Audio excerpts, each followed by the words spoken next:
أعوذ بالله السميع العليم من الشيطان الرجيم بسم الله الرحمن الرحيم الحمد لله رب العالمين وبه نستعين وصلى الله على محمد وآله الطاهرين وعلى الله عليهم أجمعين من الآن إلى قيام يوم الدين آمين رب العالمين بسم الله الرحمن الرحيم اللهم كن لي وليك الحجة ابن الحسن صلواتك عليه ورضاه في هذه الساعة وفي كل ساعة ولي ورافض قائد وناصر ودليل وعين حتى تسكن أرضك توان وتمتع فيها طويلة بمحمد وعلي الطاهرين صلواتك عليهم أجمعين. يا صعيب الزمان أدلكني ولا تهلكني. La suite des Usul al-Fiqh. Nous avons terminé la Sunna des Ahlul Bayt alayhi salam. Et on peut dire qu'il y aura trois parties qui sera en plusieurs parties. Sinon, il y aura des sujets indépendants, comme celui-ci. Le sujet du jour, aujourd'hui, sont les règles de prépondérance, tarjih, des traditions contradictoires. Entre parenthèses, usulisme, puisque c'est la solution aux traditions contradictoires des usulites. Après, il y aura un sujet sur la sunna, on continuera sur la sunna, et peut-être d'autres sujets sur la sunna, mais ça sera des sujets indépendants, et les sujets par la suite, qui seront plusieurs parties, seront la preuve de la raison, et le consensus, bien entendu, selon les chiites. Et aussi, plusieurs parties sera dans les fondements pratiques. Sinon, par la suite, quand j'aurai clôturé le usul al-fiqh pour les shi'as, pour les chiites, il y aura aussi des sujets indépendants sur par exemple le consensus dans le bakrisme et leurs divergences, et d'autres sujets éventuellement qui concernent le bakrisme dans les usul al-fiqh. Par exemple, normalement après la sunna des Ahlul Bayt, on pouvait traiter la sunna des compagnons, mais je vois ça secondaire puisque je m'adresse à des chiites.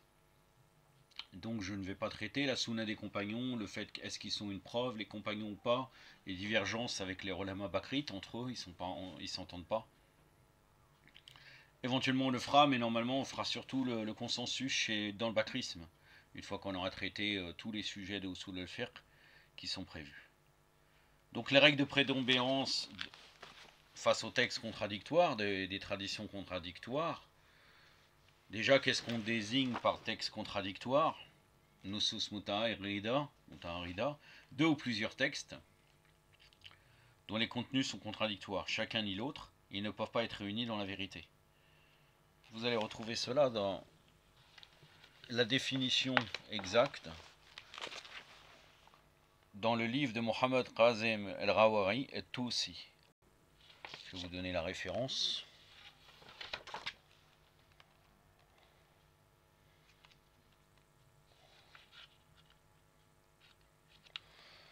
Kifayat al-Usul, donc la suffisance des fondements, l'édition Madba al-Basirati, Iran, donc Iran, sans date. Et là, vous allez retrouver cette affirmation-là dans le tome 2, la page 551. Par exemple, on considère un cas où nous nous trouvons face à deux textes, dont le premier indique l'illicité, et le hurma, le fait que ça soit haram, d'un objet donné, alors que l'autre indique sa licité, jawaz, jahiz, jawaz, yajouz, si on veut paraphraser. Si pour fonder notre pratique, nous prenons l'un d'entre eux comme vrai, l'autre sera sûrement faux. Car bien entendu, un même objet, pris sous un seul de ses aspects, ne peut pas être licite et illicite en même temps. C'est-à-dire que là, on parle même pour ceux qui étudient la logique, on ne peut pas réunir deux choses contradictoires. Donc comment on pourrait avoir des contradictions entre les textes de la loi, ces textes révélés par Allah ou émis par des personnes infaillibles? En réalité, personne ne prétend qu'il y avait ces choses contradictoires dans la vraie loi, qu'elle était émise effectivement par le législateur et qui reflète ses vraies intentions. Après, ses vraies intentions, parce qu'on va bien voir, comme les Ahlul Bayt légifèrent, il y a des conditions où effectivement ils ont donné des traditions contradictoires, j'y reviendrai. Et c'est dans la Sunna qu'on trouve la plupart des textes contradictoires. Quand au Coran, il n'existe pas de contradiction entre ces versets, le rapport entre les versets abrogeants et les versets abrogés ne peut pas être considéré comme un rapport de contradiction, car dès leur révélation, les premiers abrogent les qualifications légales des seconds, de telle façon que les qualifications légales des uns et des autres n'entrent pas ensemble dans l'application pratique, pour qu'il y ait contradiction entre elles, c'est-à-dire qu'il y a une étape et après il y a une autre étape. Pour revenir dans cela, et surtout d'après les Usulites, parce qu'en réalité, notamment d'après Sayyid al-Khoui, le seul verset abrogé, c'est le verset qui parle de l'aumône donné avant de rencontrer le prophète, quand on a un entretien avec le prophète, sallallahu alayhi wa alayhi. Et il n'y avait que l'imam Ali alayhi salam qui appliquait cela. Donc après, ce verset a été abrogé. Il y a certaines personnes qui, étant ce jugement, j'ai connu un cher, Khoja, qui disait que quand on visite un savant honorable, on devrait faire l'aumône avant cela, pour le tabarouk, pour la baraka. Mais ce verset, d'après la majorité des ulama, il a été abrogé totalement. Très peu disent qu'il est au cours d'actualité. Donc pourquoi prophète, imam, et là on va parler des savants, parce que bien entendu, dans le usulisme par exemple, on considère que les mujtahidines sont les représentants généraux de l'imam. Donc c'est pour cela qu'on parle éventuellement, si on irait voir un savant comme ça, de faire l'aumône. Si vous voulez revenir au sujet de l'abrogation dans le Coran, j'avais une série, je crois, de 2 épisodes, voire 3, c'est très ancien. Mais dans la playlist de Usul al-Fiqh, je l'ai rajouté, c'était dans mes vidéos qui remontent facilement à 6 ans, 6-7 ans, voire plus. Et l'abrogation du Coran. C'est un sujet assez complexe. Et la plupart du temps, même les versets, il y a même des paroles des imams, alayhim salam, puisque je fais une petite parenthèse là sur l'abrogation du Coran, la parole engendre la parole. Il y a même des textes de Ahlul Bayt, alayhim salam, notamment de l'imam Sadiq alayhi salam, qui dit qu'il n'y a pas de verset abrogé. Et d'ailleurs, si on va parler, parce que très souvent, quand on parle d'abrogation, il y a aussi des abrogations éthiques, mais ça, on ne va pas rentrer. Dans les sujets de fiqh, on parle souvent de l'abrogation par rapport au vin.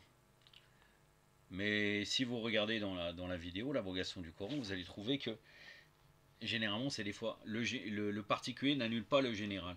Et dans beaucoup de cas, c'était comme ça. Il y avait des sujets particularisés avec un aspect général.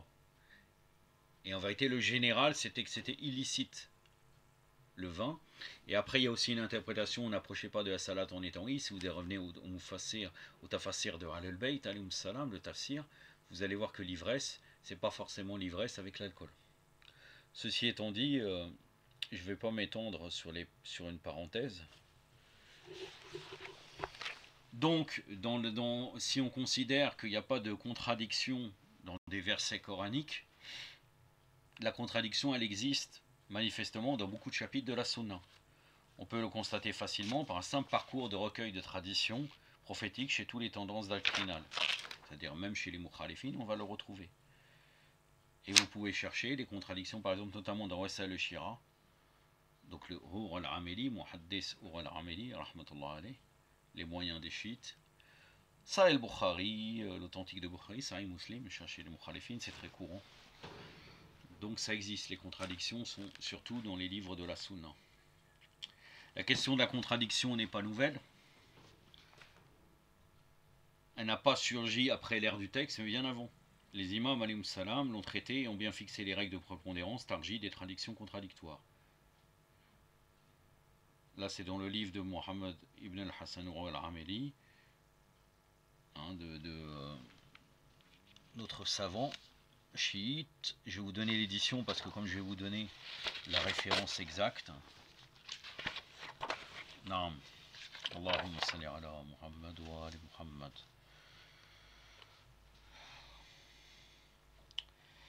Wassail al-Shira, le tome 18, page 94. L'édition utilisée pour cette référence-là, c'est édition Dar Eya al-Touras. Donc, si on veut traduire, si je vais vous traduire quand même, la revivification du patrimoine. Du patrimoine arabe, Dar el-Hayya al-Touras al-Arabi, Beyrouth, 1983. Donc pour quelles raisons il y avait des traditions contradictoires dans les textes même des imams, alayhim salam? Premièrement, l'invention mensongère des traditions et leur attribution aux infaillibles. J'aime beaucoup, très souvent, je répète cela à certaines personnes qui voudraient accepter tous les hadiths sans même les mettre de côté. À l'époque de l'imam Sa'adir alayhi salam, il y a eu un majlis où il y avait plusieurs savants bakrites et ils ont attribué des hadiths ou al bayt à l'imam Zayn al-Abidin ou l'imam Hassan, l'imam Hussein, l'imam Ali alayhi salam, avec des traditions complètement étranges au niveau du fiqh de Ahlul Bayt. Et l'imam Sa'adir alayhi salam, il dit: je jure que tu as menti, mon grand-père n'a jamais dit ça. À chaque fois il répondait cela, l'imam Sa'adir. Donc les traditions existent, même de près les traditions infiltrées des véritables roulates maudits. La traduction de roulat est un peu tendancieuse, mais il reste quand même que par exemple Abu al-Khattab, l'arnatullah alayhi, a été maudit par l'imam, d'une manière sûre et sans aucun doute. Et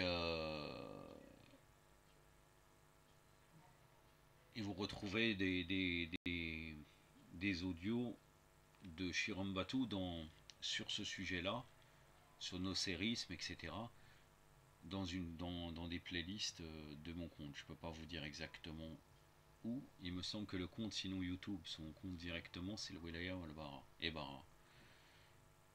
Wilaya al-Bara, son compte, vous retrouvez beaucoup de réfutations sur ces gens-là, soit Abu al-Khattab et les Khatabi. L'arnatullah alayhi. Donc là, le mensonge existait sans aucun doute. Il y a aussi la falsification d'autres traditions. Dans le premier cas, on inventait la tradition avec sa chaîne de transmission. Et dans le second, on introduisait dans une tradition authentique des éléments étrangers. Donc on inventait la tradition avec sa chaîne de transmission. Vous pouvez retrouver dans le tome, il me semble, 1 de Henri Corbin en islam iranien. Henri Corbin a posé la question à Mohamed Hossein Tabatabai, parce qu'il l'a rencontré, il a ses entretiens, l'auteur de Tafsir al-Mizan, il disait: mais moi je peux tout à fait prendre une véritable chaîne de transmission et inventer un hadith. Et là Mohamed Hossein Tabatabai lui a répondu, après il y a des gens qui ne croient pas à ça, il a dit non, il a dit on peut reconnaître que c'est l'imam à travers sa lumière. La lumière du hadith et l'éloquence. Je ne lis pas du tout cette capacité. Pour certains ça peut être une prétention, et d'autres effectivement ils peuvent reconnaître à la parole comment elle est formulée que ça vient bien de l'imam. Et d'ailleurs on a la preuve même dans certaines choses vis-à-vis de l'éloquence. Par exemple dans Najal Balara de Sharif al-Radi, on peut retrouver l'éloquence de Ahlul Bayt qui est miraculeuse en réalité, puisqu'ils sont les seigneurs de l'éloquence.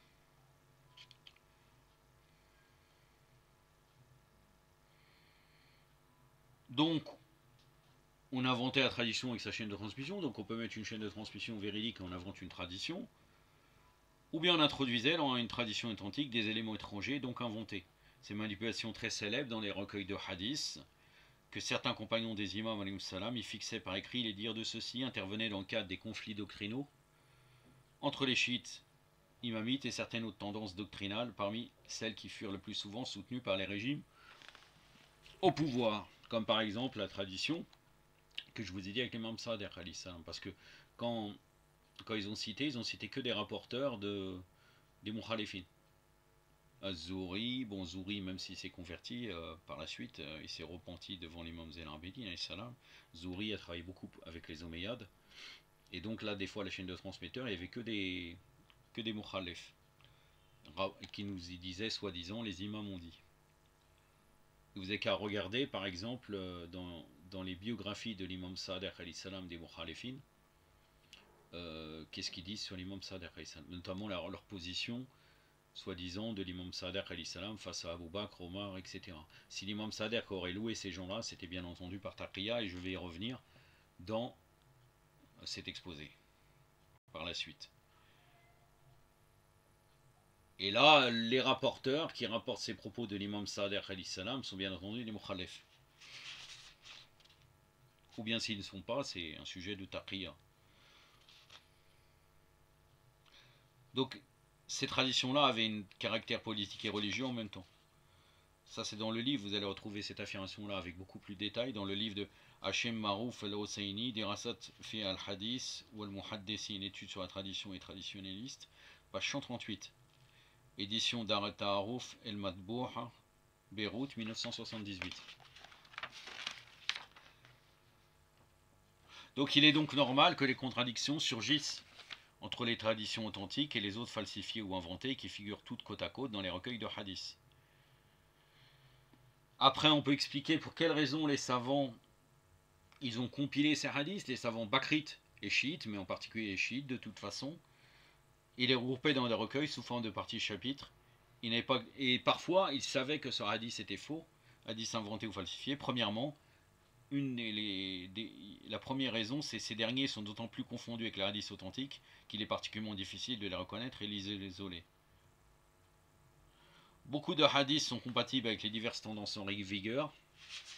Les premiers traditionnalistes, les imamites en particulier, tenaient à publier tous les hadiths supposés être émis par le prophète sallallahu alayhi wa sallam et les imams, laissant le soin de les critiquer et les purifier aux savants des générations à venir. Il voulait aussi laisser ces hadiths constituer l'objet d'un effort intellectuel, ijtihad ouvert. Parfois ils pouvaient l'accepter, le refuser, parfois il y avait certains qui le prenaient en compte, ce hadith, d'autres non, dans certaines circonstances, etc. En utilisant le diraya. Et le diraya, qui n'est pas seulement de rapporter les hadiths, c'est de faire réfléchir sur les hadiths et essayer de trouver l'application. Ou des fois réconcilier les hadiths. Pour les deux premiers points, le fait qu'ils sont confondus avec les hadiths authentiques, dit ou bien dit authentiques, ça concerne surtout les compilations des mukhalifin. Le premier point en rigueur. Sinon, beaucoup de ces hadiths sont compatibles avec diverses tendances en vigueur. C'est d'une manière générale.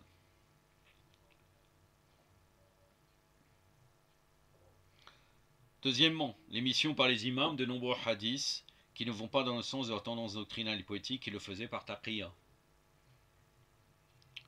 Concernant la taqiyya, les imams alayhi salam ont toujours insisté sur la nécessité de pratiquer la taqiyya dans les conditions et circonstances dont la présence est requise, puis l'adoption de ce principe est devenue l'une des caractéristiques distinctives du chiisme.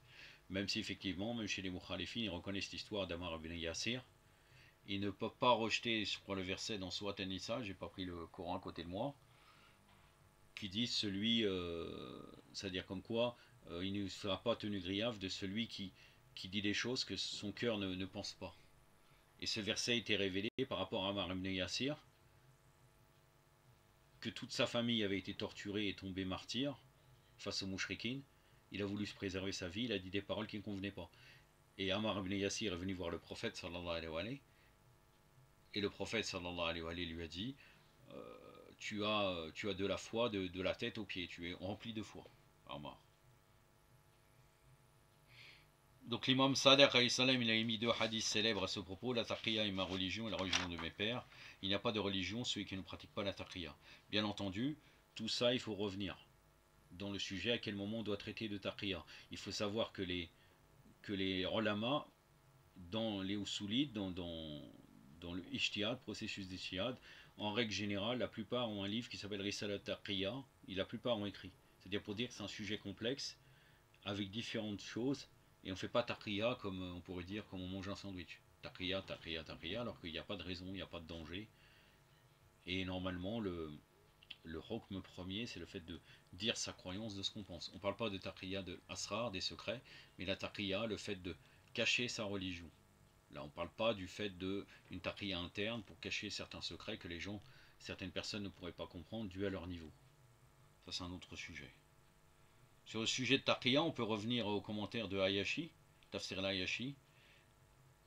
Et là, qui a utilisé le Tafsir al-Hayashi pour ce sujet-là de taqiyya? Mohamed Hossein Tabatabai, dans son Tafsir al-Mizan, et le Mizan fit Tafsir al-Quran.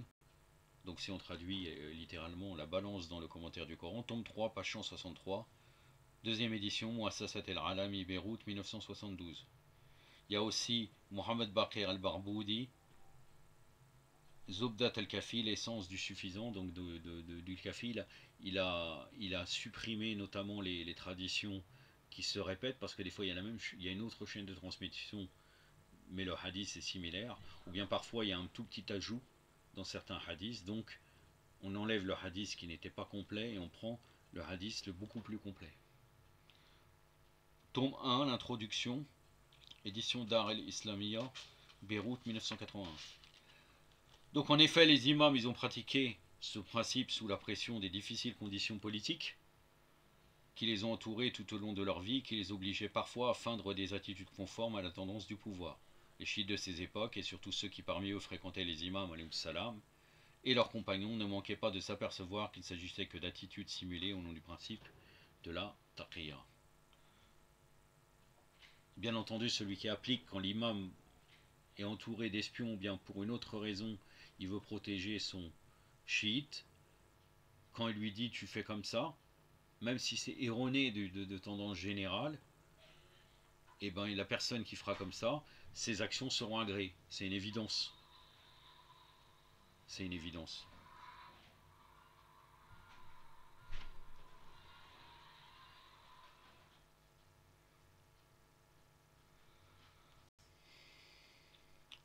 Par exemple, si quelqu'un lui dit pour le dos, tu vas essuyer ta tête.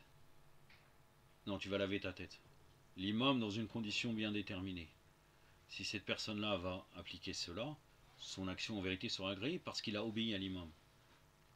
Puisque c'est lui le législateur, et comme vous savez bien, ils ont le wilayat tashri'iyya, et suivant la réponse, peut-être que ce compagnon-là allait subir un danger. Cependant, l'intelligence de ses compagnons n'a pas empêché l'assimilation de ces attitudes simulées par les tendances authentiquement imamites. Donc parfois, il y a eu des confusions sur ce sujet.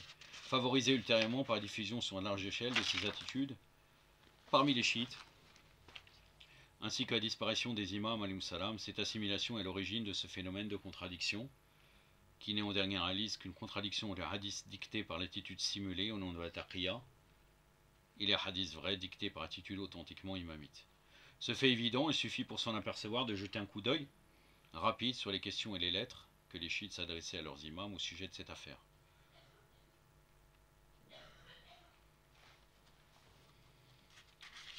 Donc là, on peut revenir dans certains hadiths donc dits par les imams à ce propos dans El-Kafi. Donc là, je vais vous donner la référence. Donc je suis obligé de vous donner la référence de Mohammed ibn Yaqub al-Kolini, rahimahullah, sous El-Kafi, tome 1, page 65. Je suis obligé de vous donner l'édition si vous voulez tomber pile sur le chapitre qui concerne cela. Édition Dar al-Qutub al-Islamiyya, Téhéran, 1968. Donc les imams, alayhim salam, ils ont fixé des règles pour le traitement des hadiths contradictoires. Donc les règles de prépondérance, targir des hadiths contradictoires. Donc il est nécessaire pour l'application des règles de prépondérance que la contradiction soit totalement complète. Donc entre le halal et le haram par exemple. Ou un acte éventuellement recommandé ou déconseillé. Pour le même jugement. De telle sorte que leur mise en pratique soit ensemble sont complètement impossibles. D'autre part, donc les usulites, les fondamentalistes, considèrent que les règles de prépondérance ne peuvent être appliquées que lorsque les hadiths contradictoires ont des chances égales d'avoir été assurément émis par l'infaillible. Donc le hadith dont l'émission par l'infaillible n'est que conjecturale ne peut pas être retenu en face d'un hadith dont l'émission est péremptoire. Donc un hadith dans une certaine conjecture, il faudrait éventuellement que ça soit deux hadiths qui soient péremptoires, d'une manière générale, dont l'émission ne peut pas être retenue en face d'un hadith dont l'émission est péremptoire, puisque là, dans ce cas, c'est le hadith dont l'émission est péremptoire qui sera pris en compte. Le second l'emporte immédiatement sur le premier et montre sa fausseté. Le hadith dont le caractère conjectural ne nuit pas du point de vue du législateur à sa crédibilité, l'emporte sur le hadith dont le caractère conjectural nuit à sa crédibilité. C'est-à-dire que le fait que là, on verrait que ça nuirait à l'imam. Une chose, et puis un autre hadith conjectural qui ne nuirait pas à l'imam. Donc il est évident que celui qui ne nuit pas à l'imam ou à l'infaillible passe avant. On y reviendra dans une étude ultérieure sur la sunna. Donc à partir de ces considérations, les hadiths doivent être contradictoires et présenter des caractéristiques d'équivalence pour qu'ils puissent être soumis aux règles de prépondérance. Ces règles sont les suivantes. Là je vous demande, mes frères et mes sœurs, pour ceux qui sont en train d'étudier et prendre des notes, de noter ces différentes règles. C'est très important. Premièrement, la prépondérance par conformité aux deux sources fondamentales. Les hadiths conformes au Coran et à la Sunna, dont l'intensité assurément établie, sont retenus. les autres ne présentent pas cette conformité, sont rejetés. Donc un qui dirait haram et l'autre qui dirait halal, et celui qui serait conforme au Coran et à la Sunna d'une manière générale, on va le mettre en avant. On va rejeter l'autre. Deuxièmement, la prépondérance par célébrité, surah. On retient les hadiths dont l'ancienneté est largement reconnue, célèbre par les anciens juristes imamites contemporains, des imams ou ayant vécu dans une époque prêche de l'ère du texte. On rejette les hadiths non reconnus par ces juristes, dans le cas où il y a une contradiction. Mais si ces juristes avaient utilisé beaucoup plus ce hadith-là, on le prendra en compte. Troisièmement, la prépondérance par opposition aux tendances sunnites, aux tendances bakrites, contemporaines de l'ère des imams, alayhim salam. Si deux hadiths se montrent équivalents selon les deux critères précédents, on retient celui qui s'oppose aux tendances bakrites et on rejette l'autre. Je vais vous donner l'exemple dans le Makboul d'Omar ibn Anzala. Je pense que vous le connaissez de toute façon. Et c'est dans Usul al-Kafi, hein, Kitab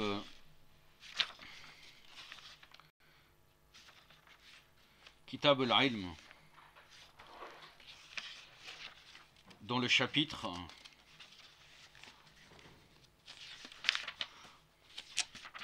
je vais vous donner juste l'extrait, après je vais vous donner dans les divergences et du conflit des hadiths, chapitre 21. Le Makboul d'Omar ibn Anzala, je l'ai traité notamment quand j'étais en voyage en Suisse. J'ai donné jalon pour une vidéo qui s'appelle Jalon pour une science venant de hadith venant uniquement des imams.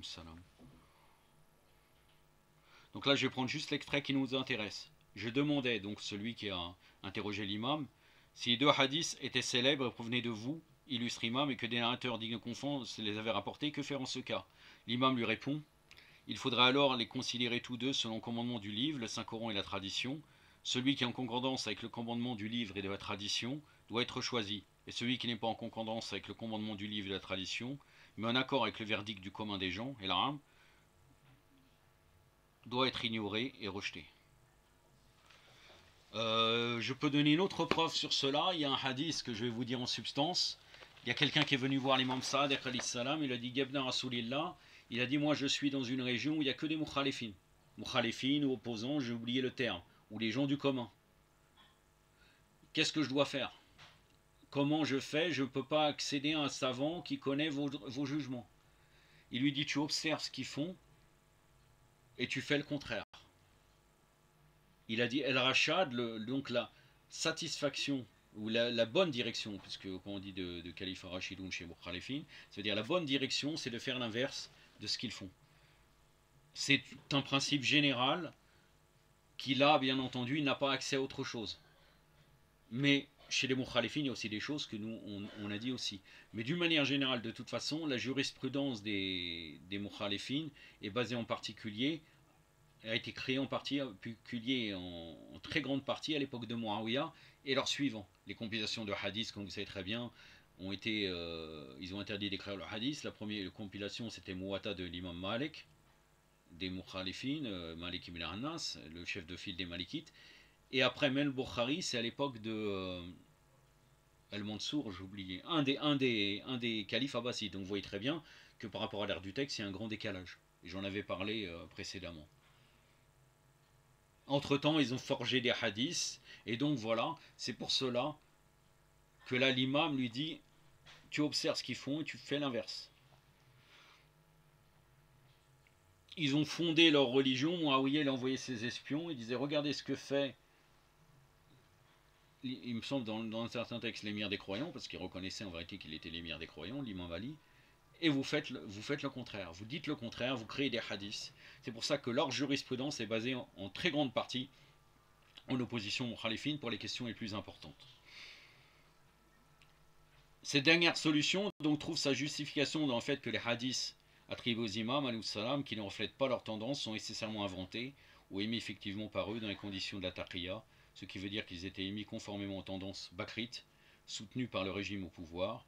Dans les deux cas, la tendance authentique des imams ne peut être, lorsqu'il s'agit de contradictions, que celle qui s'oppose à la tendance dominante, donc des mukhalif. La question qui s'oppose ici est la suivante. Que faire si les deux hadiths contradictoires se montrent équivalents selon les trois règles de prépondérance que venons de citer? Donc là, il n'y a pas de possibilité de les mettre dans les trois pour pouvoir rejeter. Donc les usulites, fondamentalistes ne s'accordent pas sur une réponse unique à cette question. Les uns optent pour l'option tahrir, j'y reviendrai sur ce principe dans les principes, dans les fondements pratiques, selon laquelle le juriste peut prendre n'importe lequel des deux hadiths, les autres optent pour l'abandon des deux hadiths, attitude les considérant tous les deux sous l'angle de l'effondrement, tasarqut. Pourquoi ils tombent? Parce qu'il y a une possibilité qu'en choisissant un des deux, on n'arrive pas au jugement divin, et uniquement, et des fois, il y a notre passion qui nous dit, voilà, ce hadith-là, peut-être je vais le prendre. Il y a un autre contradictoire, mais ça m'arrange. Ou même pas seulement ça, c'est-à-dire qu'il y a la possibilité que ça soit faux. Donc c'est pour ça que la très grande majorité prennent ces solutions-là. Donc là, les deux hadiths, on les met en suspens, on ne l'utilise pas. Cette dernière attitude, donc le fait de les considérer sous l'angle de l'effondrement, les deux, est dominante parmi les fondamentalistes, donc les usulites de l'imamisme. Elle se conforme aux hadiths qui, traitant de cette question, ordonnent de s'abstenir d'utiliser l'un et l'autre des deux hadiths contradictoires. Il est clair que s'abstenir d'utiliser ces hadiths équivaut à leur abandon en raison de leur effondrement, quand la liberté de choix n'est qu'un effort intellectuel ijtihad. C'est-à-dire elle est soumise à, on pourrait dire, à la conjecture en vérité, par lequel le juriste émet une opinion extérieure au texte sans qu'il soit pour autant un jugement rationnel. Puisqu'en fait là, il n'y a pas de jugement rationnel, puisque les deux, ils ne peuvent pas se réunir. Elle ne peut donc pas être admise qu'elle n'a aucun fondement textuel ou rationnel. J'en ai terminé avec cela.